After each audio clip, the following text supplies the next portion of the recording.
आज का जो हमारा टॉपिक है that is conditional statements. Already last class में हमने पढ़ा था कंट्रोल स्टेटमेंट्स और उसके बाद ट्रू और फॉल्स का मैंने आपको थोड़ा सा कंसेप्ट दिया था। तो आज हमें पहले कवर करना है कि कंडीशनल स्टेटमेंट्स हम किस चीज को बोलते हैं। तो कंडीशनल स्टेटमेंट्स का मैं पहले आपको बता दूं, जो कंडीशनल स्टेटमेंट्स है इनको हम बोलते हैं डिसीजन स्ट्रक्चर्स भी और सिलेक्शन स्टेटमेंट्स।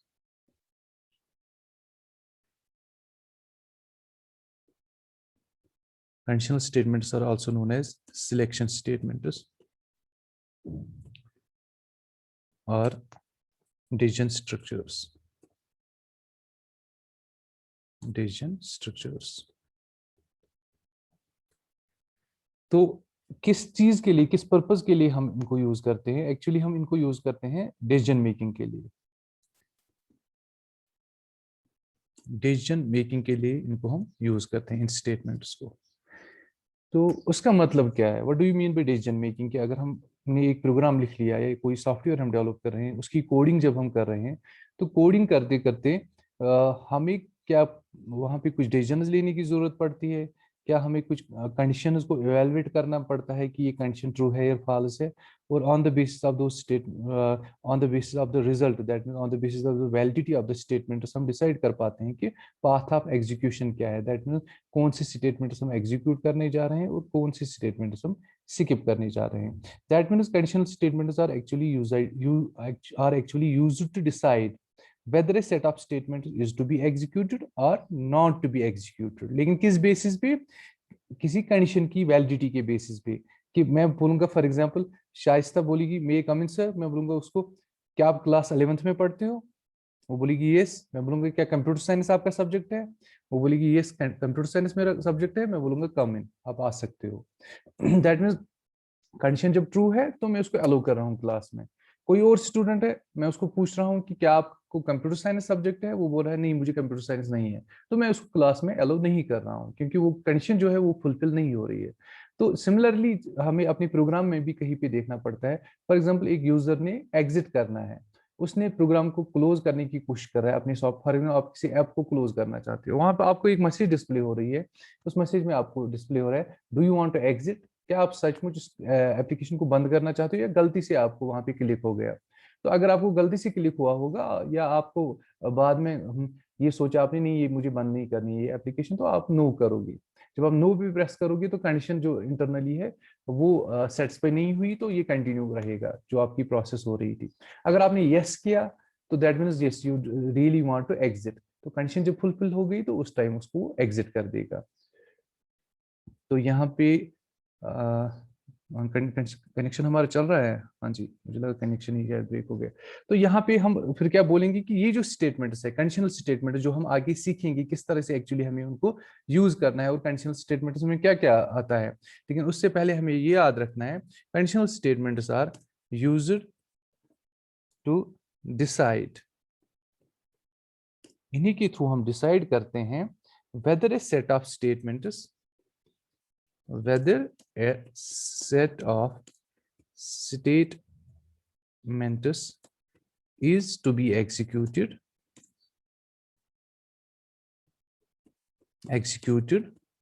or not। और not जब हम बोलेंगे तो that means is to be executed or not to be executed based on the validity of a condition, based on the validity of a condition।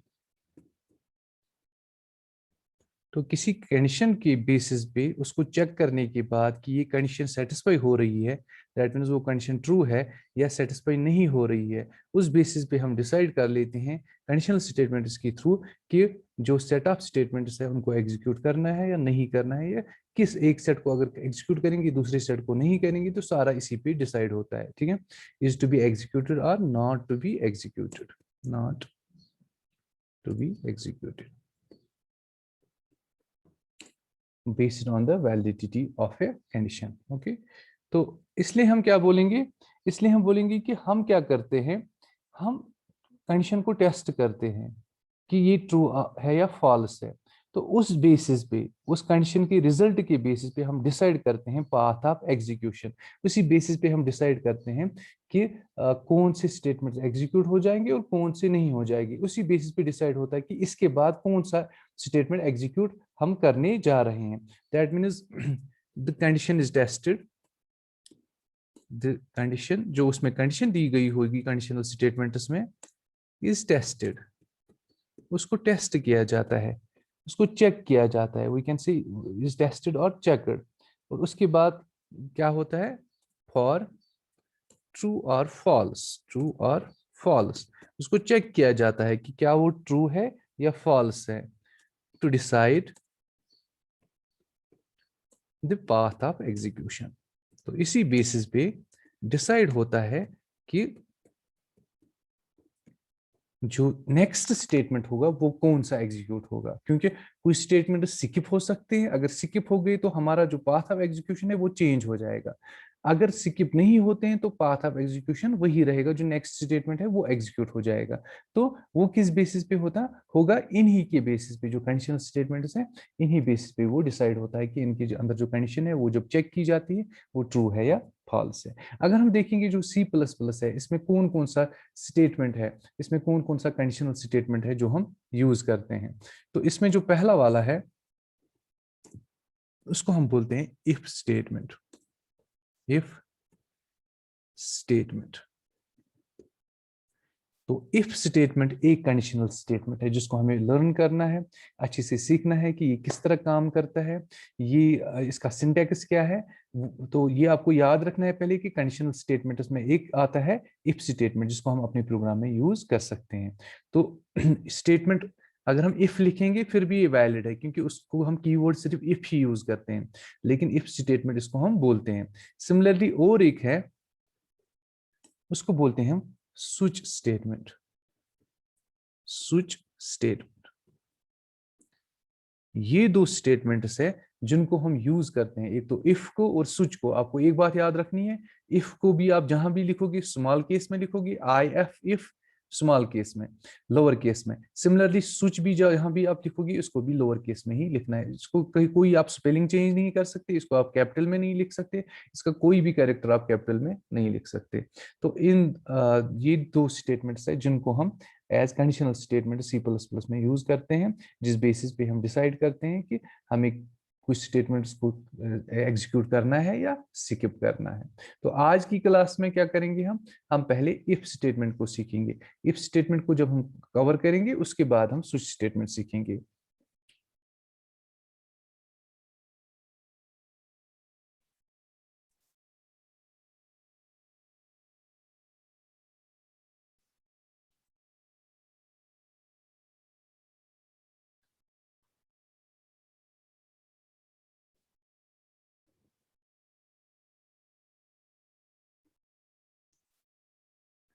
If statement, तो जब हम if statement की बात करेंगे, अगर आपको इफ स्टेटमेंट के बारे में कल क्वेश्चन आएगा what do you mean by if statement, तो आपको हमेशा वहां पे याद रखना है कि पहले आपको थ्योरी में अगर लिखना है, आप लोग को लिखना है वहां पे इफ स्टेटमेंट। यहाँ पे कैपिटल हो गया, इसको हमें चेंज करना पड़ेगा स्मॉल में, ये हमेशा याद रखना है। इसको कहीं पे भी कैपिटल में नहीं लिखना है, अदरवाइज इसको ये वाला इफ ट्रीट नहीं किया जाएगा। If statement is a conditional statement, क्योंकि हमने सीखा कि कंडीशनल स्टेटमेंट के अंदर ही आता है उसी कैटेगरी में। तो आप लिखोगे if statement is a conditional statement. Okay, तो जब ये कंडीशनल स्टेटमेंट है तो ये क्या करता है, इफ स्टेटमेंट सेम वही लिखेंगे जो कंडीशनल स्टेटमेंट्स के लिए हम लिखते हैं। If it is user, it is user to decide, same वैसा ही जैसे अभी तक मैं बोल रहा था, डिसाइड। फिर स्टूडेंट्स क्या करते हैं, वो बोलते हैं सर ने तो पढ़ा ही नहीं है, सर ने तो बोला ही नहीं किस तरह क्या करना है। तो ये तो ऑलरेडी जब हमने कंडीशनल स्टेटमेंट्स पढ़े उसमें सारा मैंने कुछ बोल दिया। अब मैं इसके बाद इफ स्टेटमेंट आपको समझाऊंगा कि किस तरह से काम करता है। लेकिन कल अगर थ्योरी में आपको आता है इफ स्टेटमेंट के बारे में आप कुछ लिख लीजिए, तो फिर स्टूडेंट बोलता है कि मैं क्या लिखूं, मुझे तो पता ही नहीं। ये आपको याद रखना होता है कि किस तरह से क्या करना है। ठीक है, it is used to decide, exactly वही, मुझे एक्चुअली लिखने की भी जरूरत नहीं थी। Whether a set of statements is to be executed, or not to be executed. It is used to decide whether a set of statements is to be executed or not to be executed based on the validity of the condition. बस ये आपको लिखना है इसमें, जैसे अभी तक मैंने आपको बोला था वही सेम आपको इसमें लिखना है। तो उसके बाद इसका सिंटैक्स होता है और इफ स्टेटमेंट में क्या क्या आता है, इसको मैं यहाँ पे लिखूंगा, दैट मीन आपको कंटिन्यू करना है यहाँ से। तो अगर हम देखेंगे जो इफ स्टेटमेंट है इसकी इसकी मेन अगर हम बोलेंगे इसमें जो इसकी वेरिएंट्स है, दो वेरिएंट्स है इसकी। एक को बोलते हैं हम simple if statement, simple if statement, और दूसरा जो है उसको हम बोलते हैं if else statement, if else statement. इसके फिर उसको बोलते हैं if else, else if else ladder भी बोलते हैं, और नेस्टिंग ऑफ इफ एल्स भी बोलते हैं, नेस्टिंग ऑफ इफ स्टेटमेंट वो बाद में देखेंगे हम, पहले हमें ये समझना है, जब तक हम ये नहीं समझेंगे हमें आगे वो चीजें समझ नहीं आएगी। तो हमें ये समझना है कि एक होता है सिंपल इफ स्टेटमेंट और दूसरा होता है जिसको हम बोलते हैं इफ एल्स स्टेटमेंट। तो पहले हम किसकी बात करेंगे, सिंपल इफ स्टेटमेंट की बात करेंगे, उसका सिंटैक्स मैं आपको सिखाऊंगा और उसके बारे में आपको बताऊंगा वो किस तरह से काम करता है, और उसके बाद हम इफ एल्स को सीखेंगे।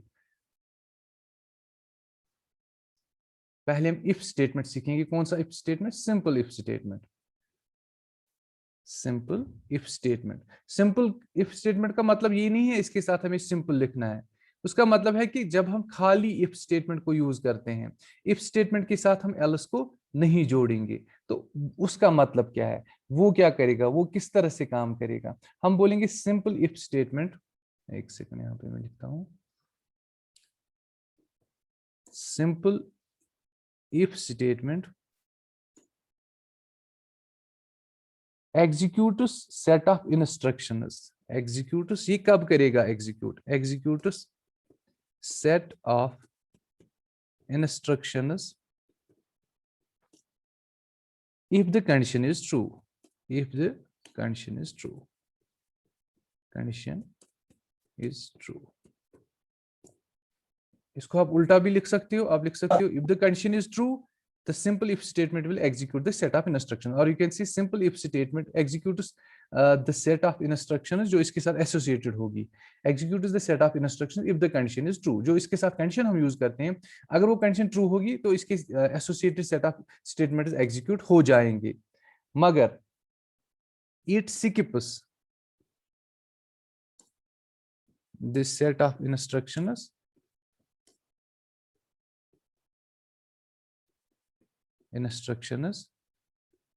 if the condition is false, condition is false। इसमें सिर्फ इतना होता है, सिंपल सा कंसेप्ट है इसमें। अगर कंडीशन ट्रू होगी तो जो भी स्टेटमेंट्स इफ के होंगे, अपने जो इसके स्टेटमेंट्स होंगे, अभी आपको समझ आ जाएगा उसका मतलब क्या है, अपनी स्टेटमेंट वो एग्जीक्यूट होने ही होने हैं। मतलब इंटरनली भी कुछ कंडीशन हो सकती है, लेकिन अगर इंटरनली कोई और कंडीशन नहीं है तो इफ के स्टेटमेंट्स एग्जीक्यूट हो जाएंगे। अगर कंडीशन फॉल्स है तो ये उन स्टेटमेंट्स को स्किप कर देगा, ये उन स्टेटमेंट्स को फिर एग्जीक्यूट नहीं करेगा। तो फिर हम क्या करेंगे, हम इसका सिंटैक्स देख लेंगे कि जहां पे हमें इसको यूज करना है हम किस तरह से इसको यूज करेंगे। हम लिखेंगे कि सिंटैक्स, अगर आपको एग्जाम में आता है what do you mean write a note on if statement और how does if statement work, तो आप लिख सकते हो वहां पे इफ स्टेटमेंट, ये इसके दो वेरिएंट्स है, पहला इफ स्टेटमेंट है, ये इस तरह से काम करता है, कंडीशन ट्रू होगी तो एग्जीक्यूट हो जाएंगे, फॉल्स होगी तो वो स्टेटमेंट एग्जीक्यूट नहीं होंगे।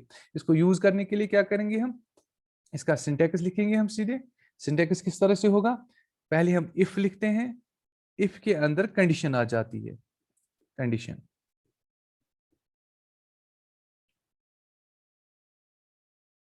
हमने इफ लिखना है, इफ के बाद कंडीशन लिखनी है, कंडीशन के बाद कर्ली ब्रैकेट यूज करेंगे, इसके बाद हम स्टेटमेंट्स लिखेंगे, जो भी स्टेटमेंट्स होंगे, स्टेटमेंट्स के बाद हम इसको क्लोज कर देंगे। ये हो गया सिंटैक्स। बस सिंटैक्स मतलब एक्चुअल रूल क्या है इसको लिखने का, कौन सा तरीका है इसको लिखने का। तो हमने देखा कि हम क्या करते हैं, सिंपली हम इसका सिंटैक्स है कि हम इफ लिख लेंगे प्रोग्राम में, पूरा जो प्रोग्राम है उसके अंदर जहां पे हमें इफ यूज करना है उसकी बात हो रही है, वहां पे सीधे हम आई एफ इफ लिखेंगे स्मॉल में, लोअर केस में, इसके बाद कंडीशन डाल देंगे, जो भी कंडीशन होगी मैं आपको भी बताऊंगा कंडीशन किस तरह हो सकती है, और उसके बाद हम कर्ली ब्रैकेट्स के अंदर सेट ऑफ स्टेटमेंट्स लिख लेंगे। तो यहाँ पे आपको एक बात याद रखनी है जो मैं आगे आपको बता दूंगा। अभी आप इतना याद रखो कि जो भी कर्ली ब्रैकेट, जो इफ के बाद कर्ली ब्रैकेट स्टार्ट होता है और इसके बाद जो कर्ली ब्रैकेट क्लोज होता है, इसके अंदर जो भी स्टेटमेंट्स आएंगे वो इफ के साथ एसोसिएट हो जाएंगे। दैट मीन्स अगर ये कंडीशन ट्रू है, ये कंडीशन अगर ट्रू है तो ये सारे स्टेटमेंट, चाहे एक स्टेटमेंट है, दो है, 10 है, वो एग्जीक्यूट हो जाएंगे, इसका जो पार्ट है, ठीक है। अगर ये कंडीशन फॉल्स है तो इसके अंदर कंट्रोल जाएगा ही नहीं, दैट मीन्स ये स्टेटमेंट्स किसी भी तरह एग्जीक्यूट नहीं होंगे। तो इस तरह से इफ कंडीशन हमारा काम करता है, इफ स्टेटमेंट हमारा काम करता है। तो इसके बाद अगर मैं आपको एग्जांपल दिखा दूं, उसके लिए मैं यहाँ पे इस सिंटैक्स को, चलो इसको रहने देते हैं अभी, मैं यहाँ पे नीचे आपको एग्जाम्पल दिखा देता हूँ, ठीक है। ये देख लीजिए, हम एग्जाम्पल एक लिखेंगे, सेम अगर इसी तरह से मुझे मान लो आपको समझाना है कि किस तरह से ये काम करेगा, हम क्या करेंगे, एक सेकंड इसको थोड़ा सा ऊपर ले जाता हूँ, कंडीशन आपको दिखेगी यहाँ पे। अब मुझे प्रोग्राम में कहीं पे लिखा है, मान लो x इज इक्वल टू 25, मान लो इस तरह से मैंने लिखा है। तो इसके बाद मैं क्या करता हूं, मुझे कोई कंडीशन चेक करनी है, मैं लिख रहा हूं इफ x ग्रेटर देन 5, इस तरह से मैंने कंडीशन लिख ली। मैं प्रोग्राम के अंदर भी आपको दिखा सकता हूं, लेकिन पहले आप यहाँ पे देख लीजिए, क्योंकि एग्जाम में अगर लिखना होगा आप पूरा प्रोग्राम तो नहीं लिखोगे ना, आप इसी तरह से लिखोगे सिंटैक्स पहले, उसके बाद एग्जाम्पल लिखोगे। इफ x ग्रेटर देन 5, उसके बाद यहाँ पे इसके अंदर मैं स्टेटमेंट, आप प्लीज म्यूट कर दीजिए, किसी की आवाज आ रही है, ठीक है। तो इसके बाद इसके अंदर मैं एग्जाम्पल लिखूंगा सी आउट, म्यूट कर दीजिए प्लीज, किसी की आवाज आ रही है, ठीक है। हेलो, हेलो, फॉर एग्जाम्पल इस तरह से इसको मैं क्लोज कर देता हूँ।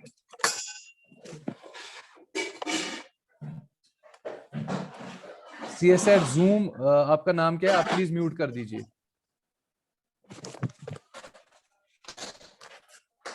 CS एट जूम जिसने नाम रखा है, आप म्यूट कर दीजिए प्लीज, आपकी आवाज आ रही है। Okay, thank you. हाँ जी, तो यहाँ पे सी आउट हेलो लिखा मैंने, ठीक है। एक सेकंड, इसको हमेशा ध्यान में रखना, ये क्या आपको स्मॉल में लिखना है, ठीक है। तो इसको मैं यहाँ पे बंद कर देता हूँ, इसके बाद में आपको प्रोग्राम सेगमेंट में समझाऊंगा, आप देख लीजिए आप। तो अगर इस तरह से एक प्रोग्राम सेगमेंट हमने लिखा है छोटा सा, ये प्रोग्राम के अंदर है, ये प्रोग्राम की कुछ स्टेटमेंट्स है, सारा प्रोग्राम नहीं है, कंप्लीट प्रोग्राम नहीं है, ये तो आपको समझ आया होगा। तो हम क्या कर देंगे, हमने यहाँ पे लिखा है x इक्वल टू 25, फिर लिखा है इफ x ग्रेटर देन 5, अगर x से बड़ा है तो उसके एसोसिएटेड स्टेटमेंट हमने एक ही लिखा है अभी। आप देख लीजिए क्या होगा, अगर ये जो कंडीशन है, x का वैल्यू क्या है 25, तो x की जगह 25 आ जाएगा, तो कंडीशन क्या बन जाएगा, if 25 greater than 5, that means क्या 25 5 से बड़ा है, तो हम देख रहे हैं कि हाँ 25 5 से बड़ा है, that means this condition x greater than 5 is true. जब ये कंडीशन ट्रू है, हेलो हमें डिस्प्ले हो जाएगा, ये हमारी स्क्रीन पे डिस्प्ले हो जाएगा, एक ही स्टेटमेंट हमने इसके अंदर रखा तो ये डिस्प्ले हो जाएगा। अगर हम इसको इस तरह से चेंज करेंगे, हमने लिखा अब इफ x ग्रेटर देन 50, लेकिन हम देख रहे हैं कि 25 है x का वैल्यू, इसलिए x is not greater then 50, तो ये कंडीशन इस टाइम फॉल्स है। जब कंडीशन फॉल्स होगी तो हेलो हमारी स्क्रीन पे नहीं आएगा। तो इससे क्या पता चला हमें कि जिस टाइम ये कंडीशन ट्रू थी, इसका जो स्टेटमेंट था एसोसिएटेड वो एग्जीक्यूट हो गया, लेकिन अब जब कंडीशन फॉल्स है तो ये स्टेटमेंट एग्जीक्यूट नहीं हुआ।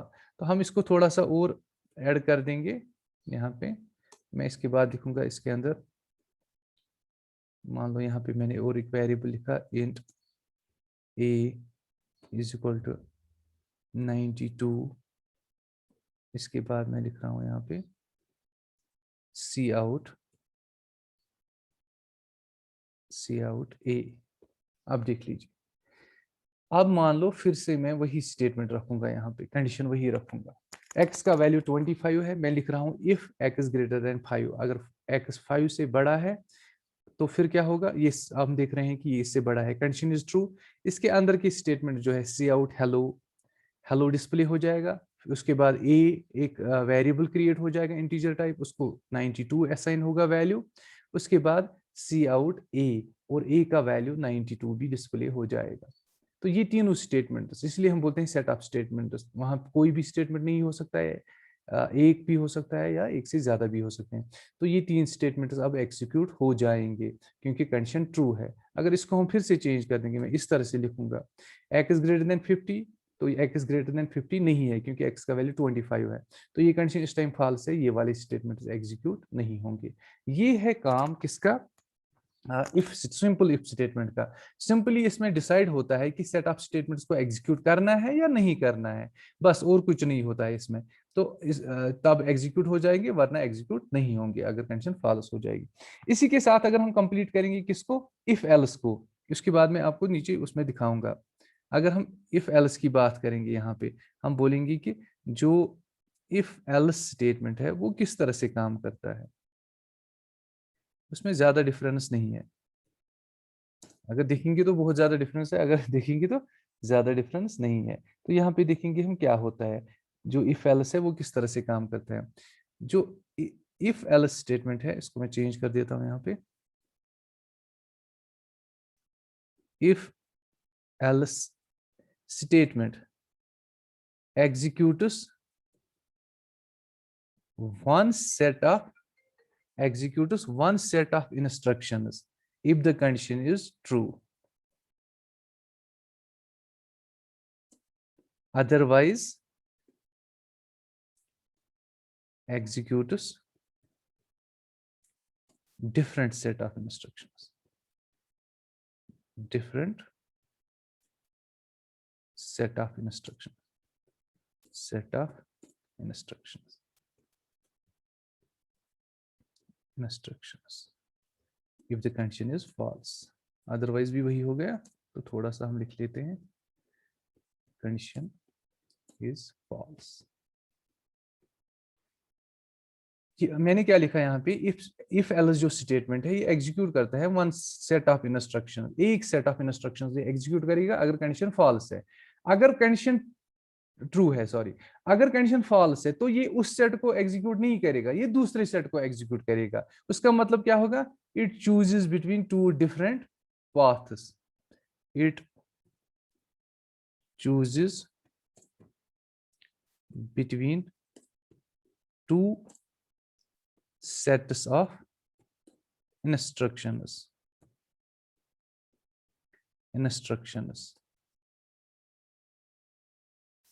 based on the validity of the condition, validity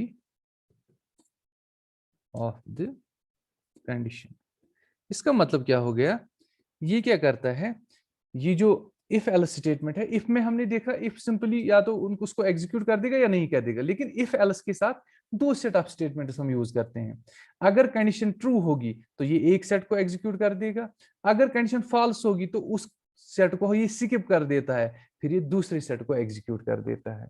यहाँ पे हमने सिंपल इफ में देखा, या तो ये सेट ऑफ इंस्ट्रक्शंस को एग्जीक्यूट कर देगा या स्किप कर देगा, लेकिन इफ एल्स में वैसा नहीं होता है, या तो ए होगा, ए सेट ऑफ इंस्ट्रक्शंस होगा एग्जीक्यूट, या B set of instructions execute होगा। मैं यहाँ पे आपको दिखा दूं, इसका जब सिंटैक्स देखेंगे वो डिफरेंट है। इसमें हम लिखेंगे इफ कंडीशन, उसके बाद है इसके एसोसिएटेड स्टेटमेंट्स, दूसरा पार्ट आता है इस तरह से एल्स, एल्स भी स्मॉल में ही लिखना है, अभी मैं इसको ठीक कर देता हूं, स्टेटमेंट्स, एल्स पार्ट की स्टेटमेंट्स, और यहां पे इसको हम क्लोज कर देंगे, एल्स को हम स्मॉल में रखते हैं। ये देख लीजिए,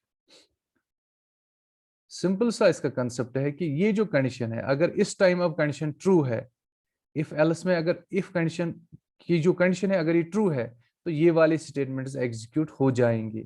लेकिन अगर ये कंडीशन फॉल्स है तो ये वाले स्टेटमेंट्स एग्जीक्यूट हो जाएंगे। This is the difference between simple if statement and if else statement. तो अगर यहाँ पे हम इस एग्जांपल को थोड़ा सा यहाँ पे चेंज कर देंगे, हम दो वेरिएबल्स ले रहे हैं, मान लो हम लिख रहे हैं a is equal to 5, b is equal to 13 और 12। तो इसके बाद मैं क्या लिख रहा हूं, मैं लिख रहा हूं if a greater than b, if a greater than b। फिर मैं यहाँ पे डिस्प्ले कर दूंगा a is greater than b, greater than b। आप प्लीज फिर से कीजिए इसको म्यूट, किसी की आवाज आ रही है फिर से।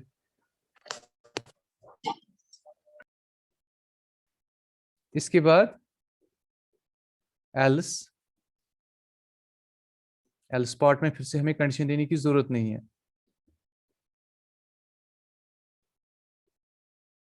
सी आउट,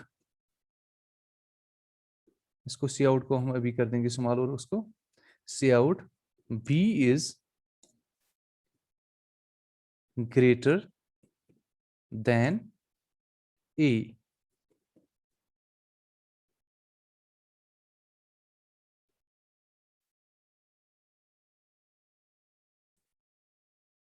सी आउट यहाँ पे एल्स। अब देख लीजिए, आप एग्जाम्पल के थ्रू हमने क्या किया, हमने a का वैल्यू 5 दे दिया और b का वैल्यू 12 दे दिया। अब हमने यहाँ पे लिखा if a greater than b, अगर a b से बड़ा है, फिर आप डिस्प्ले कर दो a is greater than b। हम देखेंगे a का वैल्यू 5 है, b का वैल्यू 12 है। अब हम देखेंगे कंडीशन ट्रू है कि फॉल्स है।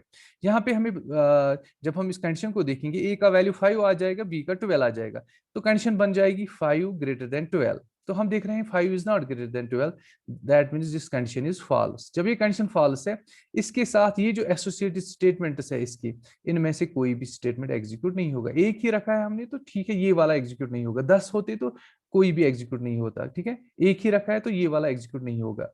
तो ये कहाँ चला जाएगा फिर, ये इसके अंदर नहीं जाएगा, ये सीधे एल्स पे जाएगा, क्योंकि ये इस टाइम एल्स की जो स्टेटमेंट है इसको एग्जीक्यूट कर देगा।